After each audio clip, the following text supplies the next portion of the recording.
Assalamualaikum Assalamualaikum warahmatullahi warahmatullahi wabarakatuh. wabarakatuh. Selamat pagi, salam sejahtera untuk kita semua. Shalom, Om Swastiastu, Namo Buddhaya, dan salam kebajikan. Yang terhormat Dr. Mas Pia MK selaku Dekan Fakultas, lalu yang terhormat Dr. Dede Agus Yuda Prawira Adistana STMT selaku Koordinator Prodi S1 Pendidikan Teknik Bangunan, dan juga yang terhormat Bapak Boni Reinhard Manuel selaku pemateri dari Glodon Indonesia. Serta tidak lupa bagi teman-teman semua yang kami cintai, mahasiswa serumpun Teknik Sipil Universitas Negeri Surabaya. Alhamdulillah, puji syukur kita panjatkan karena berkat rahmatnya kita masih bisa berkumpul secara virtual untuk bersama-sama menimba ilmu dari para narasumber yang luar biasa pada hari ini dalam acara webinar pendidikan teknik bangunan. Because ada pepatah mengatakan tak kenal maka tak sayang, maka perkenalkan nama saya Muhammad Rafli Aziz dan juga teman saya Dan saya Wilda Deliani, pelaku Master of Ceremony yang akan memandu jalannya acara sampai ke akhir.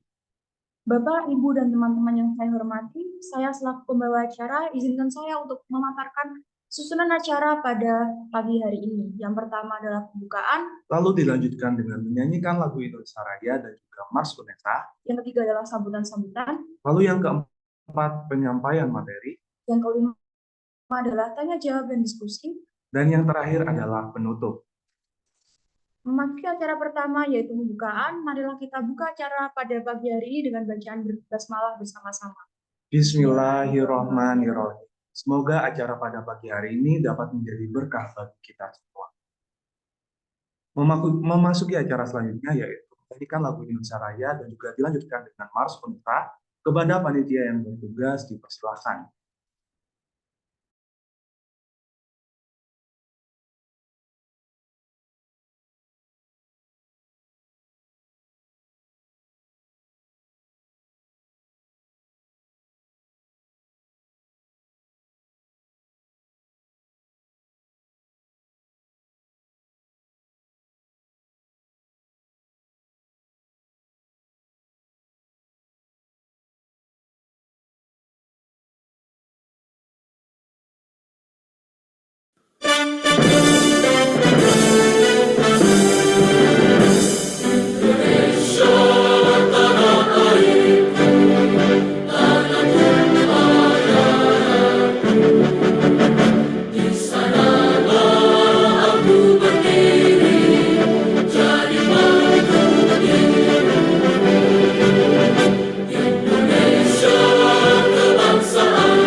Acara selanjutnya adalah sambutan.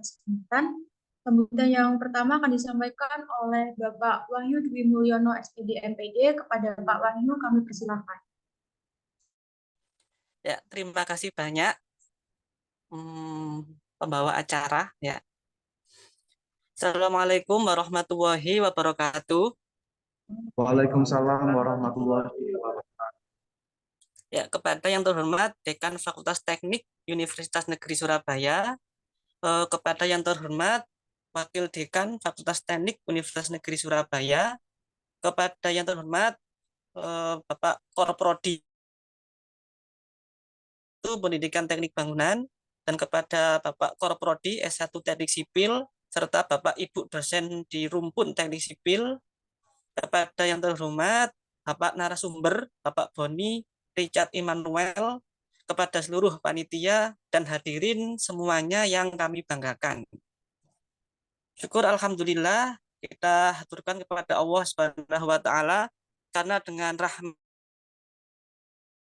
berkumpul secara virtual dalam webinar implementasi teknologi 5D BIM Kubicons 2023 Indonesia. Saya di sini sebagai perwakilan panitia sebelumnya mengucapkan terima kasih yang sebesar-besarnya atas kehadiran Bapak Ibu hadirin semuanya dalam acara webinar ini. Terima kasih juga kepada narasumber Bapak Boni memberikan waktu dan ilmunya. Terima kasih juga kepada Tia yang telah bekerja keras untuk menyelenggarakan webinar pada pagi hari ini. Acara webinar implementasi teknologi 5D BIM Kubicon ini semoga dapat memberikan ilmu, wawasan, dan manfaat kepada kami semua, karena ini merupakan ilmu terapan baru ya, bagi seluruh mahasiswa di Rumpun Teknik Sipil dan bagi dosen di Rumpun Teknik Sipil. Semoga webinar pada pagi hari ini dapat memberikan banyak manfaat. Ya. Semoga acara dapat terlaksana mulai dari awal sampai akhir acara ini. Demikian sambutan singkat dari saya. Kurang lebihnya mohon maaf. Saya akhiri. Assalamualaikum warahmatullahi wabarakatuh. Waalaikumsalam warahmatullahi wabarakatuh.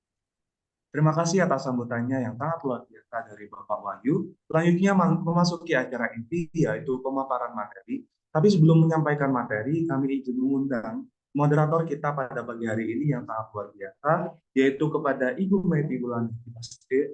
Kami persilakan. Halo Ibu Meti, apakah suara kami sudah terdengar? Ya, sudah terdengar, Mas.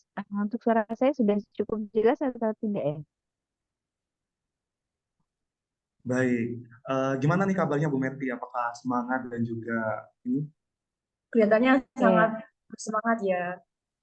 Ya, selalu semangat kalau untuk ini demi kemajuan mahasiswa adik-adik dari Rumpun Teknik Sipil UNESA ya. Iya, Bu. Walaupun lagi weekend tetap semangat ya, Bu ya.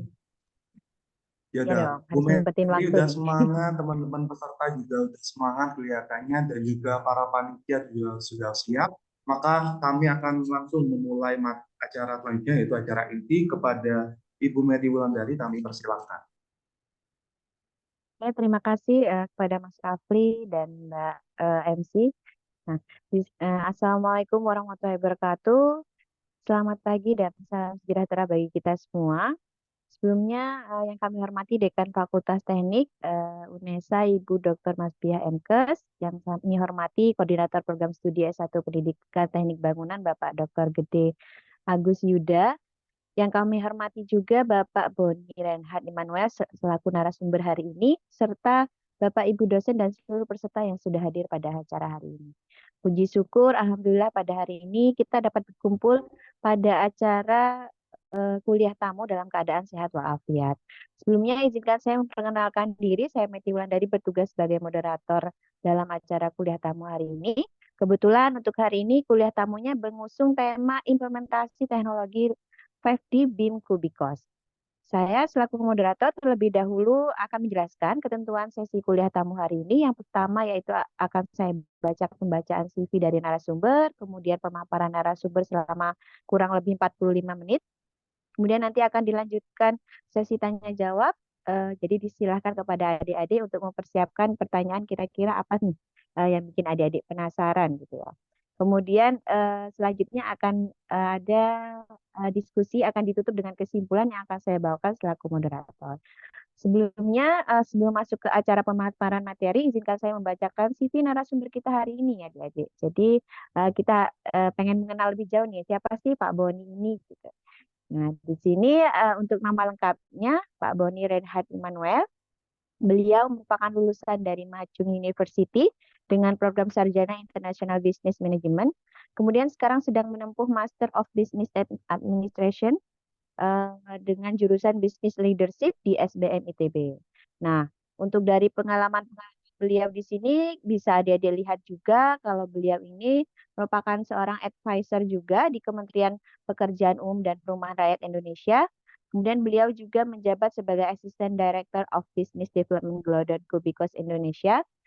Juga pernah menjadi Country Business Development Manager nih di Glodon Kubikos Indonesia pada tahun 2021. Pada tahun 2020 beliau juga pernah menjabat sebagai Government Relation Manager di perusahaan yang sama. Lalu di tahun 2019 beliau juga pernah menjadi Country Marketing Manager. Nah, itu beberapa experience dari Bapak Boni. Nah, kalau kita lihat di CV di layar ini cukup banyak ya sebenarnya experience-nya. Nah, baiklah kita izinkan saya menyapa dulu nih Pak Boni, apakah sudah ada di room? Sudah, Ibu. Oke. Bagaimana Bapak kabarnya hari ini? Baik, Ibu. Oke. Alhamdulillah. Nah, baiklah kita mulai aja sesi ini dengan mendengarkan bersama narasumber kita kepada Bapak Boni untuk waktu dan tempatnya saya persilakan. Baik, selamat pagi. Apakah layar saya sudah kelihatan? Sudah Bapak. Baik, pertama-tama saya sebutkan Assalamualaikum warahmatullahi wabarakatuh. Terima kasih kepada Bapak Dekan dari Fakultas Teknik UNESA, serta Koordinator Program Studi untuk Teknik Bangunan dan Teknik Sipil, serta segenap mahasiswa maupun dosen-dosen telah hadir pada sesi pada hari Sabtu ini. Pada Sabtu ini, saya akan membawakan materi mengenai implementasi teknologi 5D BIM Kubikos. Kalau tahun-tahun sebelumnya sih saya lebih banyak menjelaskan mengenai konsep 5D BIM-nya ya, tapi kalau sekarang saya rasa kita harus lebih melihat ini implementasinya gimana sih. Karena di lapangan itu masalahnya banyak orang yang masih bingung ini mau dipakai buat apa.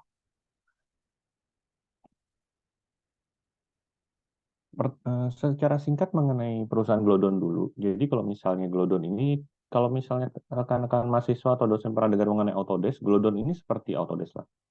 Cuman kita dari Tiongkok, kita di sana namanya itu Kuanglianta. Kita menyediakan digital building. Nah, bedanya BIM sama digital building itu apa?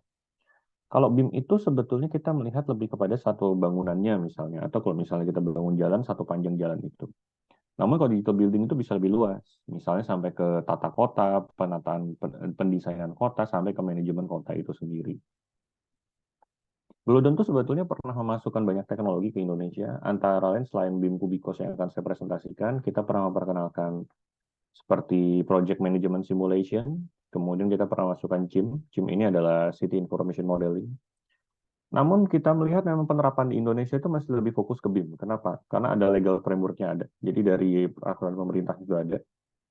Kemudian juga secara biaya itu masih lebih make sense lah. Kalau misalnya kita bicara sustainable construction, itu kan masih cukup mahal sehingga banyak kontraktor ataupun konsultan yang mungkin belum bisa menerapkan untuk saat ini.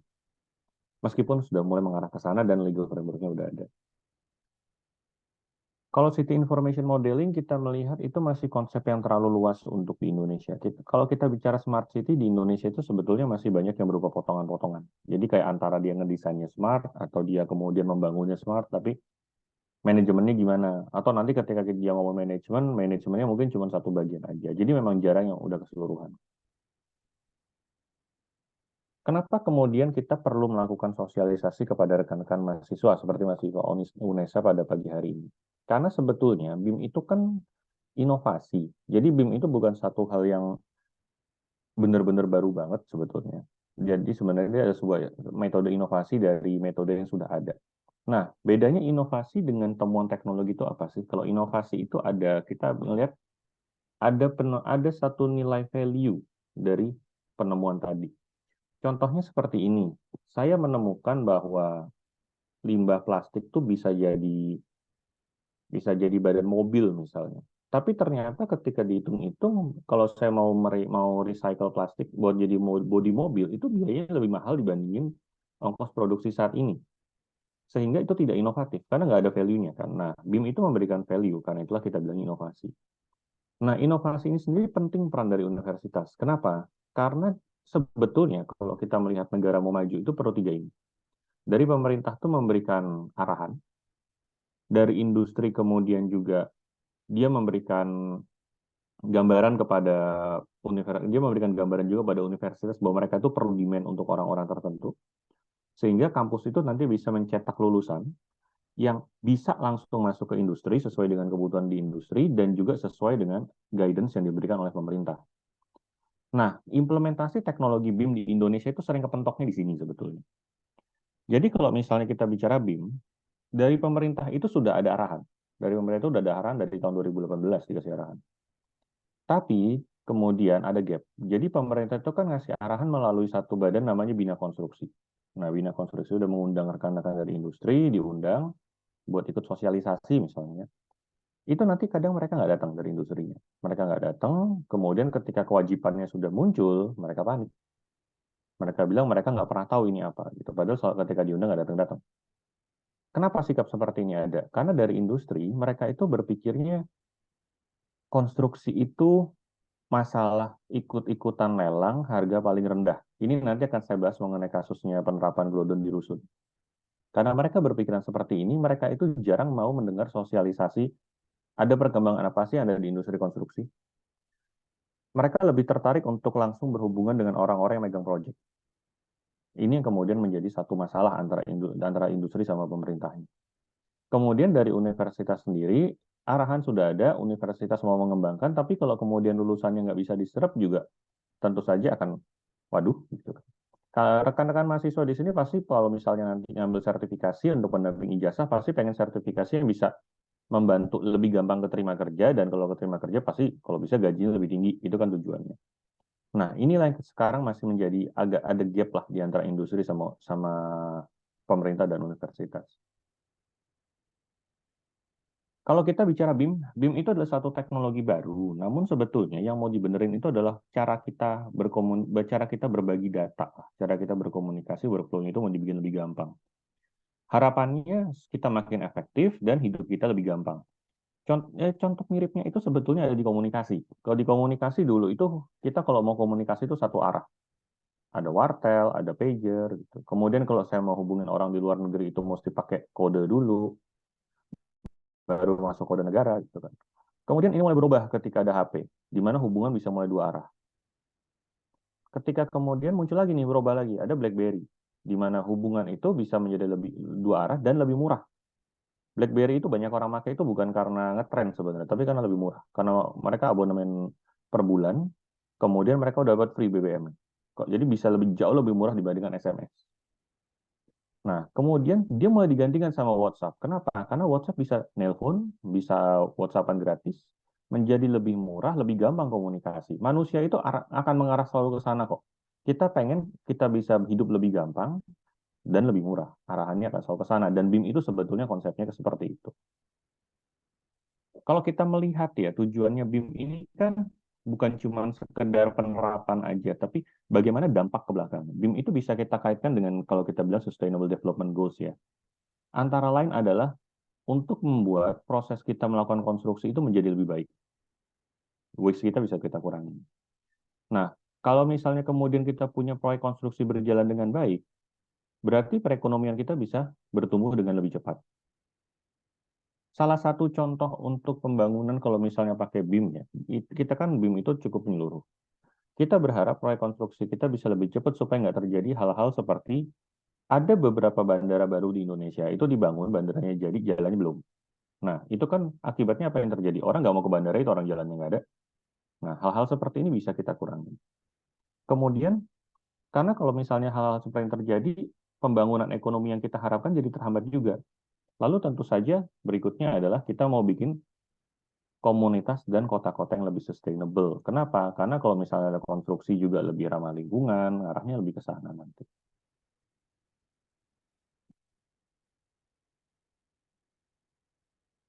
Nah, BIM sendiri itu sebetulnya kadang orang melihat BIM itu sebagai software. Jujur ya, kalau misalnya orang bukan teknik sipil, dia dengar BIM, dia nggak akan ngerti BIM itu apa. Karena BIM itu satu hal yang menurut saya itu sangat spesifik di workflow-nya orang teknik. Dan kemudian juga ada satu masalah. Dia ini adalah kayak IT, tapi buat orang teknik. Orang IT akan bingung sama konsepnya workflow-nya teknik, orang teknik akan bingung tuker-tukeran datanya. Nah, jadi dalam satu proses kita melakukan proses konstruksi, bagaimana kita bisa bertukar data dan informasi supaya kita tuh bisa komunikasi dengan lebih baik. Sebetulnya yang dimauin itu. Ini di Indonesia sudah ada beberapa peraturan yang mendefinisikan BIM, ya, antara adalah Peraturan Menteri PUPR 22 2018, ini saya sebutkan udah dari 2018 sebenarnya. Dan kemudian diperkuat lagi dengan Peraturan Pemerintah tahun 2021, nomor 16. Sebetulnya kalau Permen PU 22 itu dia lebih kepada bangunan pemerintah. Kalau peraturan pemerintah itu seharusnya sampai ke swasta. Tapi sampai saat ini ya, sudah 2023, swasta itu masih ya gitulah sama BIM. Kadang mereka juga nggak terlalu tahu BIM itu apa. Kalau kita melihat dari PP 16 tahun 2021, peran BIM itu yang terutama di highlight ya, itu adalah untuk di 3D, jadi adalah untuk desain awalnya, dan kemudian untuk 5D. 5D itu adalah untuk estimasi kuantitas dan juga manajemen biaya. Satu hal yang membuat perbedaan yang cukup signifikan di PP 16 ini adalah peran QS itu menjadi penting. Kalau sebelumnya, peran QS itu agak abu-abu lah di Indonesia. Karena kita itu nggak punya role QS yang cukup jelas lah. Kalau kita lihat di Indonesia, QS ini sebenarnya profesi yang lebih banyak di negara-negara jajahan Inggris. Kalau di Indonesia kita tuh nggak terlalu punya role. Nah, di PP ini justru peran QS itu makin penting. Tadi kita sempat menyebutkan peraturan di Indonesia itu adalah membahas mengenai 3D. Menurut saya memang yang paling pertama harus dibenerin itu adalah 3D-nya dulu. Meskipun saya di Glodon, saya di 5D ya. Kenapa? 3D ini desain awal. Kalian mungkin pernah dengar software seperti Revit atau Tekla gitu kan. Nah, di sini analisis struktur itu ada di 3D, kemudian pendesainan menggunakan 3D. Dari sana keluar gambar kerja. Jadi outputnya di sana adalah gambar kerja dulu. Di 4D ini adalah untuk penjadwalan, 5D adalah estimasi kuantitas dan manajemen biaya, 6D-nya adalah untuk green building, sustainability, 7D adalah untuk facility management. Kenapa saya bilang 3D ini penting banget? Jadi sebenarnya kalau BIM itu kan kita tuker-tukeran data. Kalau misalnya 3D-nya jelek, itu buntutnya jelek semua. Jadi kita memang perlu drafter yang berkualitas. Dari pengalamannya Glodon, kita menerapkan BIM 5D di proyek-proyek, kalau 3D-nya kacau, bisa dibenerin sebenarnya. Jadi di kita tuh bisa dibenerin. Jadi modelnya bisa kita perbaikin. Tapi itu akan makan waktu lagi. Sedangkan kadang ketika kita di project, kita udah terima gambar kerja, kita diminta untuk segera melakukan estimasi cepat-cepat, diminta untuk segera mempersiapkan proyeknya kan. Nah, kalau ini gambarnya kacau gitu. Gambar-gambar yang kacau itu seringkali mulai dari kadang dari perencanaannya memang ya, mungkin mereka dikejar-kejar juga. Salah satu contohnya itu ada Universitas Jawa Tengah, itu proyeknya Cipta Karya. Ketika kemudian proyeknya udah berjalan, PPK-nya itu merasa ada yang aneh lah sama hitungannya. Kemudian dia coba lihat gambarnya lagi, kemudian dia ulang pakai Kubikos. Jadi dari 3D ini dia ulang lagi pakai 5D untuk estimasi kuantitasnya. Jadi QTO-nya di sini dia dihitung lagi. Nah, di sini ketahuan, itu 9% kelebihan bayar. Kenapa bisa terjadi kelebihan bayar ini? Karena di 3G-nya ini dia bikinnya buru-buru. Banyak yang double volume. Jadi software 3D ini punya satu isu sebetulnya. Jadi kebanyakan software 3D kan dia punya level of details itu lebih tinggi. Jadi lebih kelihatan lebih bagus lah ya. Detail-detail kecil pun terlihat. Namun karena dia software untuk arsitektural, dia punya beberapa kendala. Contohnya gini, ada tembok, dia harus pakai aci kan. Dia harus pakai aci, kemudian ada catnya juga. Kalau kamu pakai software desain, ini dia nggak boleh nempel. Jadi harus ada jarak sedikit, sedikit harus, tapi nggak boleh nempel. Nah, kadang drafternya buru-buru ketempel. Ketika ini ketempel, kemudian diambil datanya, dia itu seringkali terlihat menjadi satu elemen yang sama. Ini sering banget terjadi ketika Glodon membantu proyek-proyek yang, terutama proyek-proyek besar, tapi dari pemerintah yang sifatnya itu bukan bangunan gedung, tapi yang nggak naik tinggi. Jadi kayak stadion gitu ya. Salah satu contohnya itu ada stadion. Jadi ternyata stadion itu ketika kita bangun, itu kan dia ngelingkar. Dia ngelingkar itu sebetulnya kalau di desain itu harusnya dipotong-potong. Nah, di sini dia bikin nyambung semua. Jadilah itu satu elemen panjang banget, ngelilingin bulat begitu. Nah, itu akhirnya kemudian harus diperbaikin lagi di Kubikos. Memang kualitas drafter itu penting sekali di 3D ini untuk menjamin belakangnya ini benar. Glodon sendiri kita fokus di 5D, di mana penggunanya kebanyakan adalah orang-orang dari estimator atau orang-orang project estimator ya, ataupun orang-orang dari QS. Kebanyakan sebetulnya itu. Namun ada juga orang-orang engineer yang menggunakannya untuk melakukan pengecekan. Misalnya contohnya PUPR itu orang-orang PPK-nya melakukan pengecekan untuk monet menggunakan Kubikos.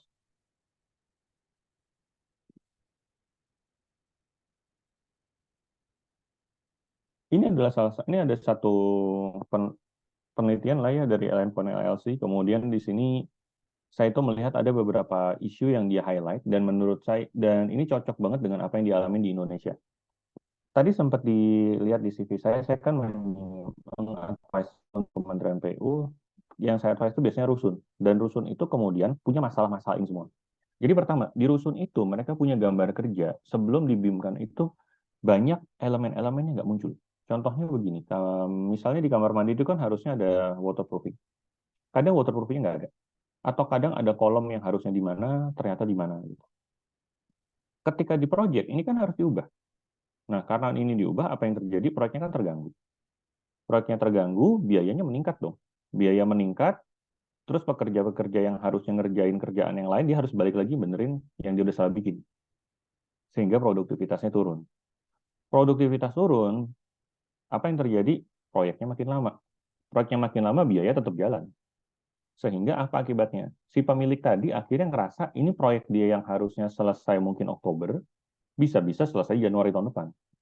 Ini belum termasuk kehilangan data ya. Jadi kadang-kadang proyek pemerintah tuh suka kehilangan data. Saya rasa swasta juga sama. Cuman saya agak nggak terlalu dekat sama swasta.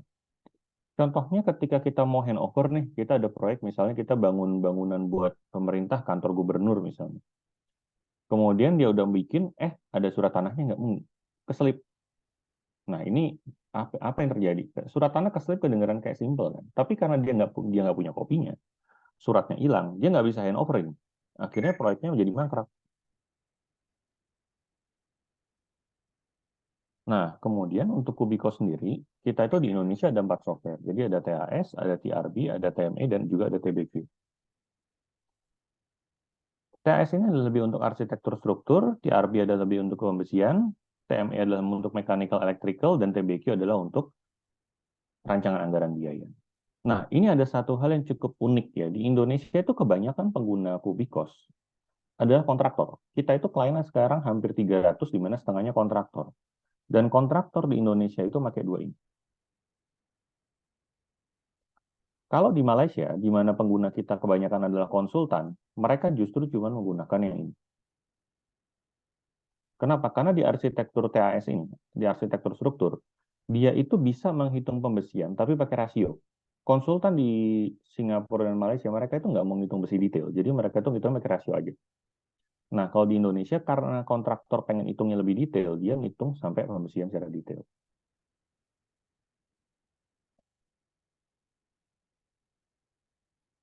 Nah, Untuk Kubico sendiri, kita 5D, tapi kita bisa membaca gambar, itu bukan hanya gambar BIM. Jadi gambar BIM itu ada yang ada di atas ini.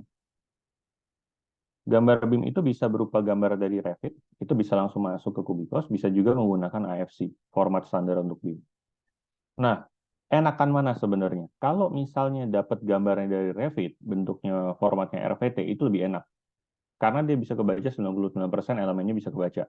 Kalau AFC sekitar 95-an. Biasanya ada beberapa elemen yang suka tiba-tiba melayang. Jadi kalau misalnya drivernya jelek, elemennya itu nempel. Jadi yang mestinya ada tembok, ada finishingnya, elemennya nempel. Tapi ada beberapa software yang ketika dibikin AFC, kebaca di Kubicos, elemennya ada yang melayang, ada yang kadang ada yang elemen yang hilang, seperti itu. Tapi itu bisa dicek satu-satu.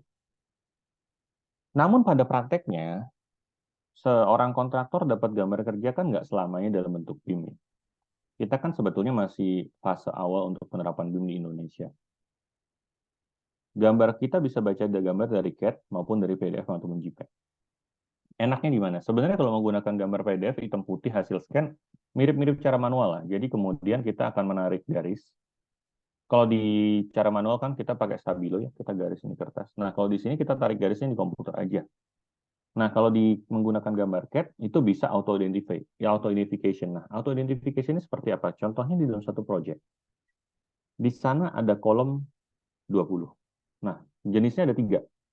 Kita tinggal pilih salah satu, auto-identify, dan dia akan langsung dapetin ada 3 jenis, jumlahnya ada 20. Kalau udah pakai gambar BIM, itu dia akan langsung kebaca. Jadi tinggal langsung diimport aja, akan langsung ketahuan semuanya. Nah, model yang di tengah ini model apa? Yang di tengah ini adalah model BIM-nya Glodon. Jadi, model BIM-nya Glodon ini, kita akan mengambil data dari sana, yaitu adalah data untuk quantity. Ini untuk rekan-rekan mahasiswa yang nanti kalau misalnya sudah lulus, kemudian berhadapan dengan BIM-nya. Ada satu masalah yang ada di lapangan. Jadi biasanya, rekan-rekan yang di kontraktor itu kadang kalau mereka udah berumur, udah tua, mereka melihat BIM itu adalah model 3D. Padahal bukan ini yang dicari. Jadi yang penting adalah kita udah dapat model ini, apa yang bisa kita ambil? Contohnya kalau di Kubicos, kita ngambil itu adalah kuantitasnya. Jadi kalau misalnya mau bikin model BIM ditanya juga, Bapak mau model BIM-nya, Bapak mau dapat apa dari model BIM itu? Mau dapat kuantitasnya? Atau mau dapat penjadwalan? Karena itu adalah 2 hal yang sangat berbeda sebetulnya. Nah, contohnya itu gimana? Contohnya yang tadi saya sebutkan, di model BIM yang udah dibikin. Contohnya di sini kita udah bikin kolom. Di dalamnya itu udah ada datanya. Pembesiannya itu ada berapa banyak, jenisnya yang dipakai itu apa, bentuknya gimana, itu udah muncul semua. Untuk Glodon sendiri kita udah SNI ya, jadi kita nggak perlu lagi adjustment di lapangan untuk sesuaikan dengan standar Indonesia, karena kita udah sesuai sama SNI. Analisis harga satuan kita juga udah berbasiskan Permen PU, jadi lumayan membantu kalau proyeknya proyek pemerintah. Nah, kalau kita melihat permodelan kayak gini, manfaatnya apa sih?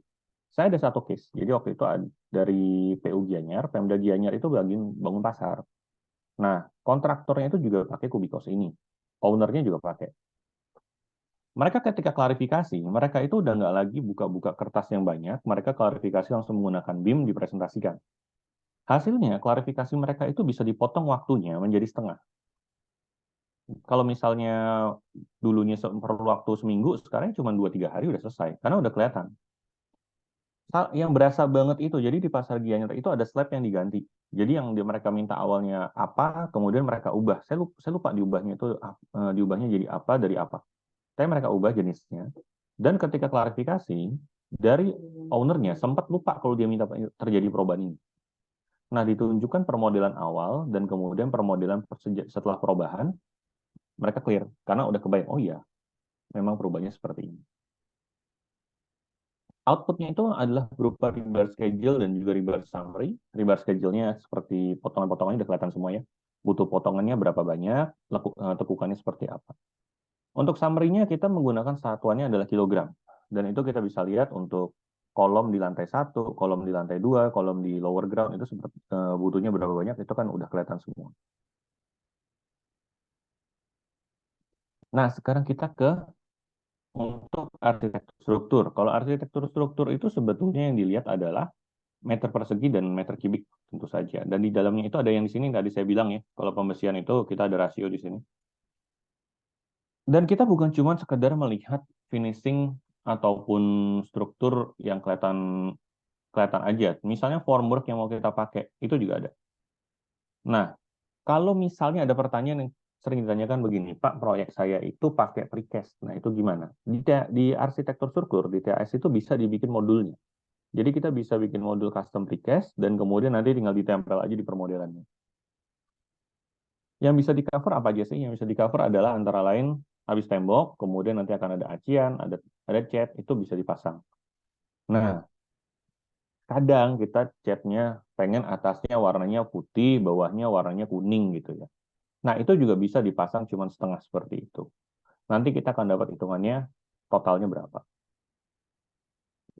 Nah, kenapa sih Kubikos ini banyak dipakai di lapangan oleh orang-orang dari kontraktor dan juga orang PUPR? Mereka itu punya isu yang mirip-mirip sebenarnya. Kalau kontraktor tuh pengen hitung cepat. Kalau PUPR itu, mereka itu proyeknya banyak. Jadi mereka pengen, udahlah cepet-cepet aja. Mereka pokoknya proyek ini dihitung, dimonitor evaluasinya cepat aja, kita tahu kuantitasnya berapa.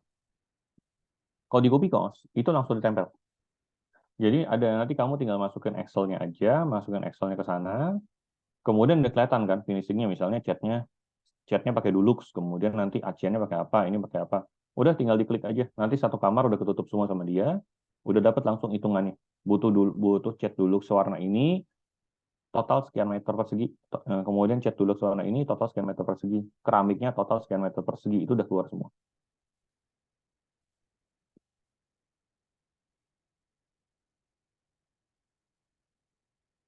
Nah, yang membedakan 5D BIM sama 3D itu di mana? 5D itu ada yang kita bilangnya adalah deduction. Nah, deduction ini membantu supaya tidak terjadi double volume. Contohnya ada kolom sama balok yang bertabrakan. Kalau kita ngitung manual dan kita buru-buru, besar kemungkinan kita ngitungnya 2 kali. Nah, kalau udah menggunakan 5D BIM ini, dia akan langsung yang ada tabrakan tadi akan langsung dikurangin. Jadi nggak ada ngitung 2 kali. Nah, sebetulnya masalah menghitung 2 kali itu yang sempat membuat BIM itu ditolak oleh beberapa auditor, misalnya kayak BPK. BPK itu seringkali agak menghindari BIM karena pengalaman mereka, BIM-nya tabrakan. BIM-nya tabrakan, ngitungnya 2 kali, double volume. Sehingga lebih gede pada realnya. Nah, kalau menggunakan Kubikos, karena dia udah ada reduction, sebetulnya tidak masalah. Ada beberapa project sudah menggunakan Kubikos, kemudian kita klarifikasi, BPK-nya oke, nggak ada problem dengan itu. Namun ini tergantung juga, BPK itu kan ada berbagai orang, ada di berbagai wilayah ya. Ada proyek yang mereka masih belum mau menggunakan penghitungan BIM, harus menggunakan hitungan manual. Dan menurut saya ini kayak membebanin lah sebenarnya. Karena kalau misalnya kita orang di proyek dan kemudian kita udah mengerjakan sama BIM, udah digital semua, terus tiba-tiba diminta reportnya harus pakai manual lagi, kan jadi 2 kali jalan. Itu yang masih menjadi satu masalah juga. BIM ini di awal-awal ya, saya ingat sekitar tahun 2018-2019, masalah utamanya ada di sana. Jadi, kewajiban BIM sudah disuarakan, tapi orang-orang yang di lapangan, PPK-nya minta laporannya manual. Akhirnya apa yang terjadi? Mereka bikin laporan harus 2. Mereka harus bikin 2 laporan, yang satu BIM, yang satu manual. Yang bagi kita yang ada di proyek, di mana waktu kita terbatas, kita pasti akan ngerasa kayak, ya buat apa? Kita pengen memberikan udah wajib aja. Wajibnya mana? Manual, ya udah manual aja. Itu yang membuat penerapan BIM di Indonesia itu sempat agak terhambat lah. Penerapan BIM di Indonesia itu kencang tuh menurut saya sebagian karena COVID. Karena ketika COVID kita tuh kan nggak bisa berhadapan secara langsung. Sehingga mau nggak mau harus digital. Dan kita tuh kayak dipaksa untuk makin ke digital sejak COVID. Lalu berikutnya adalah adanya satu teknologi yang kita lihat ini makin banyak akan diterapkan di Indonesia, antara kayak teknologi cloud. Nah, teknologi cloud ini gimana? Contohnya untuk Kubikos Cloud ya. Kita itu di lapangan, misalnya kita ada project deh. Projectnya misalnya bukan di Surabaya, kita ada project di, kalau Jember masih kota gede. Dapat projectnya di Banyuwangi. Nah, projectnya di Banyuwangi tapi agak masuk hutan gitu. Nah, ketika kita di sana, kita mau nyolok laptop, nggak ada colokan. Terus kita cuma bawa apa? HP dan tab atau tab ya. Nah, kita udah nyampe di sana, udah nyampe di site. Apa yang harus kita lakukan ketika kita di project? Kita report ke atasan kita mengenai progresnya menggunakan HP kita tadi. Nah, itulah solusi cloud muncul di situ.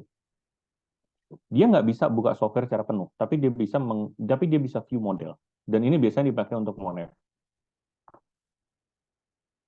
Contohnya, kita ada project kayak tadi di Banyuwangi. Di sana kita bisa masukin project kita.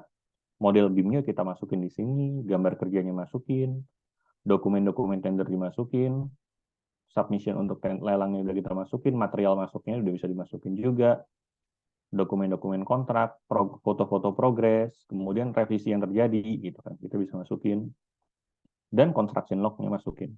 Nah, ini gunanya apa di sini? Jadi kita bisa nge-track progres kita. Progres kita ketika kita bangun, kan pasti ada addendum lah. Nah, addendumnya ini apa aja?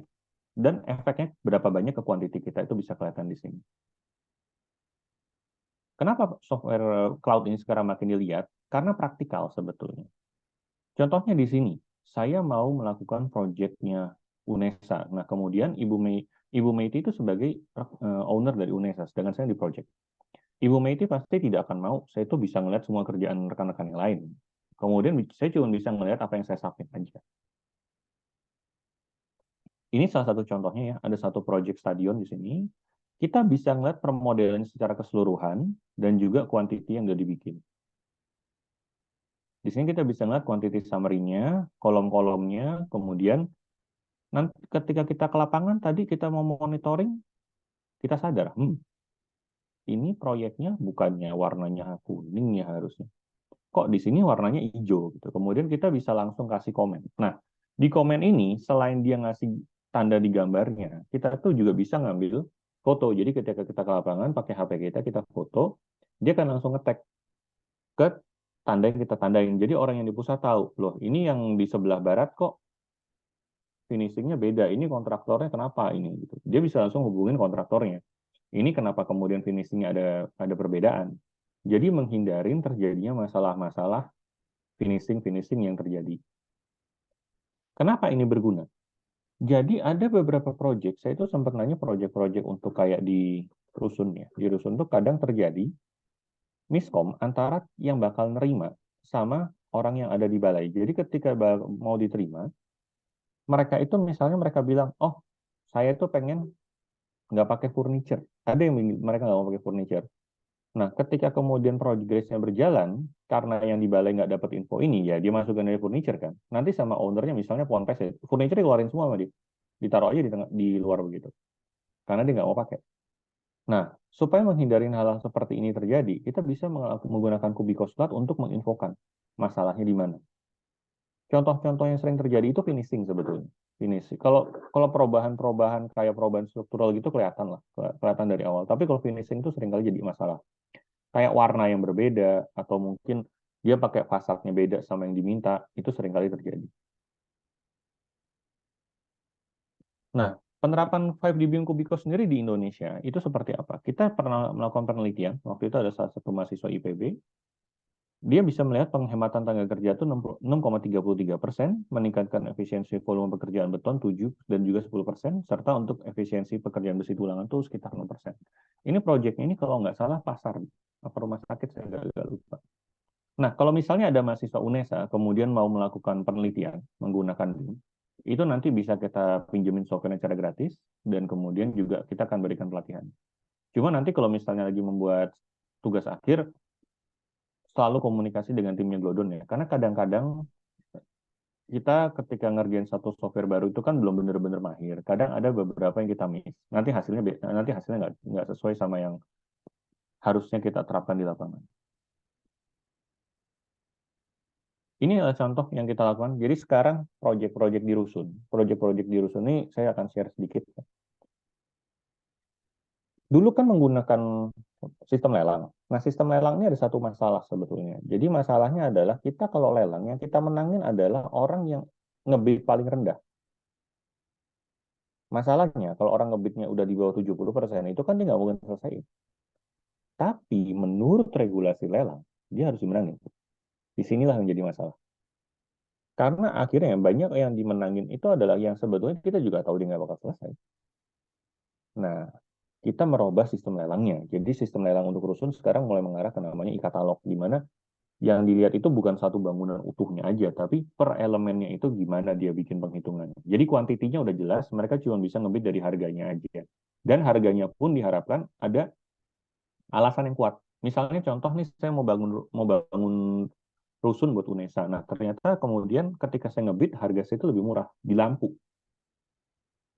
Kemudian saya bisa klarifikasi dengan BPK-nya. Ini kenapa lampunya murah? Oh, saya ada kerja sama Pak, sama Osram. Saya dapat diskon 70%. Oh ya, oke, masuk akal. Nah, tapi kalau misalnya ada orang bilang, ya pokoknya saya lebih murah, Pak. Itu nggak bisa, karena nggak ada alasan yang jelas. Nanti kalau misalnya dia ikut, kemudian gagal, siapa yang tanggung jawab kan? Nah, yang di cover itu apa aja? Pertama, desainnya. Jadi kita bangun desainnya, kemudian kuantitinya juga kita bantu melakukan penghitungan, sehingga menjadi lebih terstandar. Nah, yang kita cover itu apa aja? Arsitektur struktur, pembesian, MEP, sampai ke BQ-nya. Sampai saat ini sudah ada 3 model rusun yang udah selesai. Jadi sebenarnya ada 19 ya. Cuman kita baru menyelesaikan 3 untuk saat ini.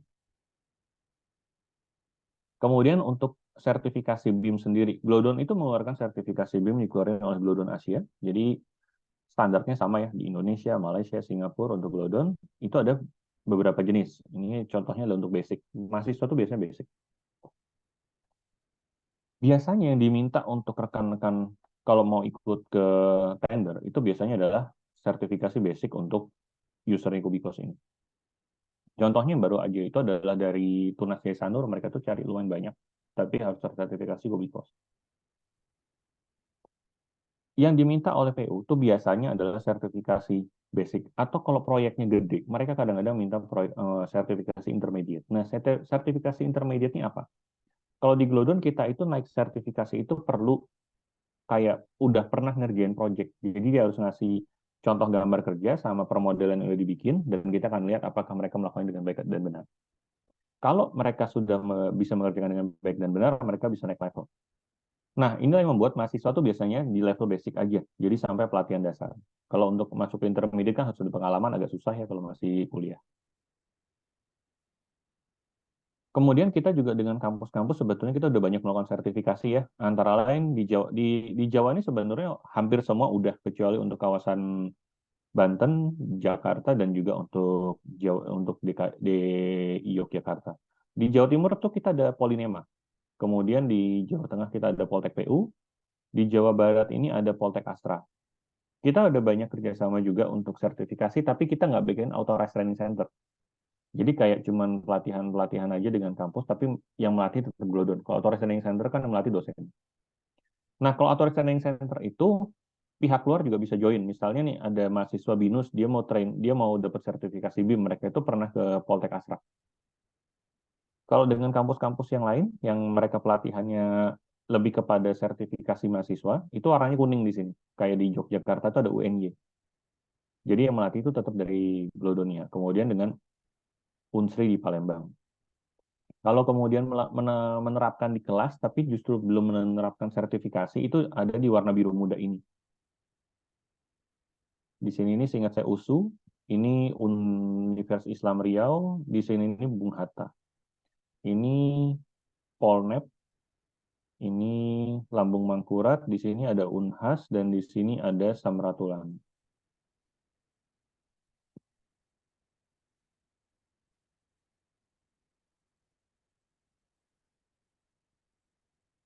Nah, ini ada beberapa contoh proyek yang dikerjakan dengan menggunakan Glodon Kubikos. Bangunan yang naik ke atas lah, kayak gedung kantor atau apartemen gitu. Namun sudah COVID kita banyak mengerjakan produk-produk yang sifatnya itu kayak infrastruktur strategis ya, bangunan-bangunan gedung, tapi yang sifatnya untuk umum. Contohnya kayak di sini ada bandara, kemudian juga ada kayak mall ada lah mall, tapi sebelum COVID juga udah banyak. Rumah sakit itu kita mulai banyak sesudah COVID, dan juga ada dari sekolah-sekolah. Baik, sekian presentasi dari saya. Saya kembalikan kepada Ibu Moderator, Ibu Meiti. Oke, terima kasih Pak Boni atas pemaparannya. Sangat menarik ya adik-adik ya. Oke, sekarang kita lanjut ke sesi tanya jawab. Nah, saya persilahkan nih kepada adik-adik mungkin yang ingin bertanya ke Pak Boni. Mungkin 3 penanya dulu, silakan. Silakan raise hand dulu atau mau ketik di chat box.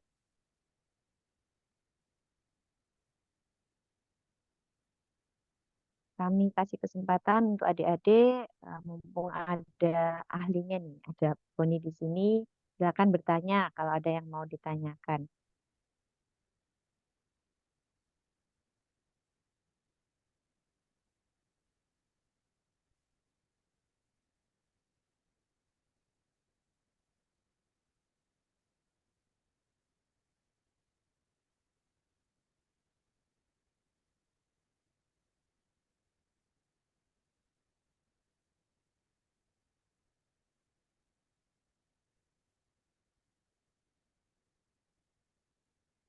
Oke, silakan adik-adik. Atau mungkin dari panitia, oh ini sudah ada yang di chat box, sudah ada yang bertanya. Untuk pertanyaan pertama, izin bertanya ini dari Kelvin. Untuk penggunaan Kubikos, apakah juga bisa mendeteksi kelas tiap elemen? Oke, Bapak. Ini mau langsung dijawab atau gimana, Pak Boni? Boleh, Ibu?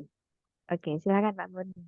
Baik, ini untuk pertanyaan dari Kelvin Irianto, menurut saya pertanyaan yang cukup baik ya, karena biasanya salah satu yang sering ditanyakan untuk BIM itu adalah class detection-nya.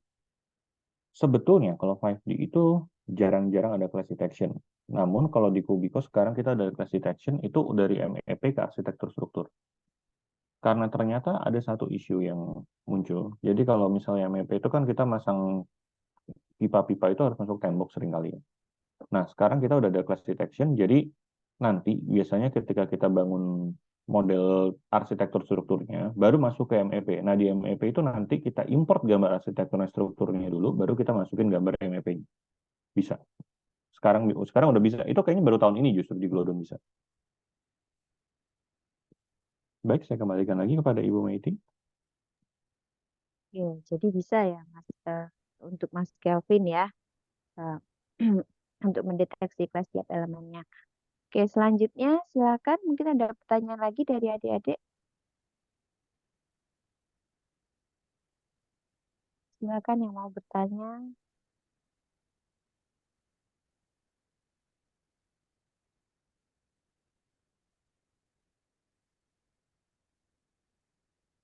Di sini ada siapa aja nih? Ada Mbak Nimas mungkin atau Mas Dimas.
Silakan kepada adik-adik kalau mungkin ada pertanyaan nih.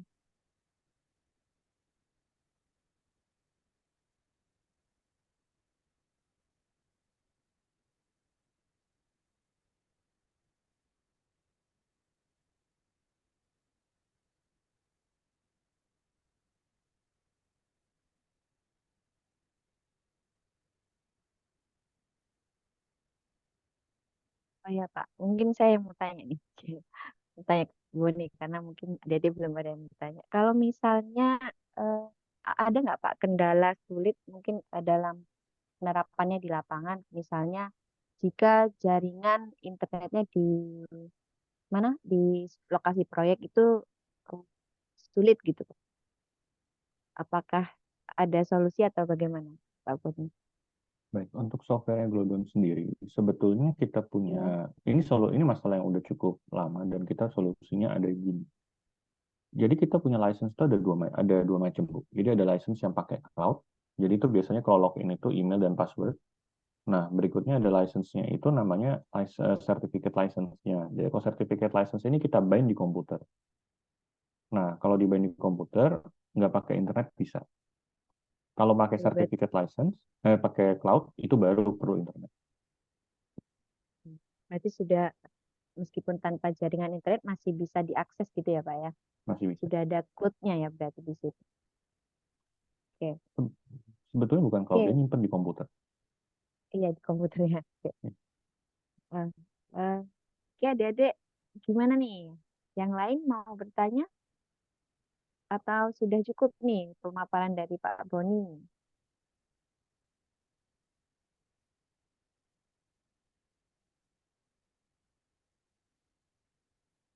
Oke. Sepertinya ini dari adik-adik belum ada yang mau ditanyakan Bapak. Di, eh, Terima kasih sekali Pak Boni atas pemaparan materinya yang sangat menarik. Semoga bisa menambah ilmu dan bermanfaat untuk adik-adik semua. Nah, Terima kasih, Ibu. saya selaku moderator mungkin mohon undur diri karena saya kembalikan kepada MC.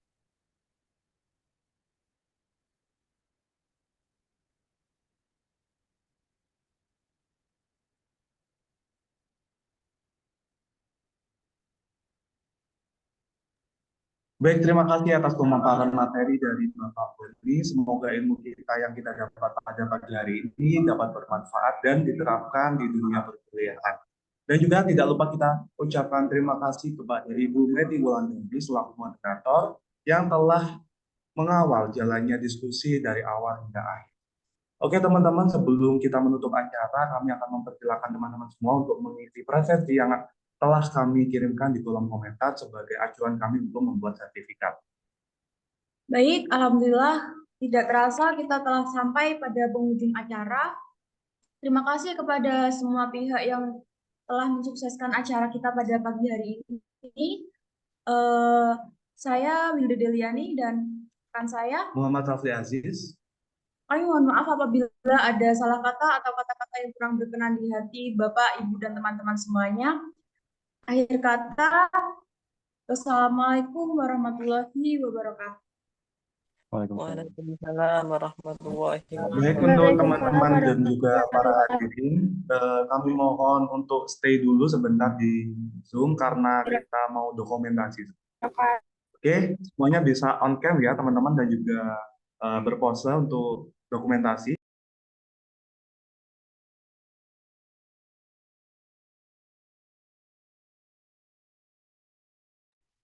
Oke, kami hitung ya teman-teman. Gimana panitia, apakah sudah siap?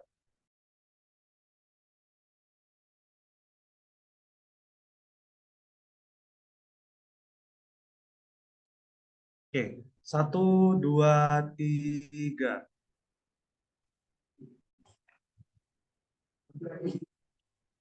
Sekali lagi teman-teman semuanya, kita bisa gaya bebas mungkin ya. 1, 2, 3.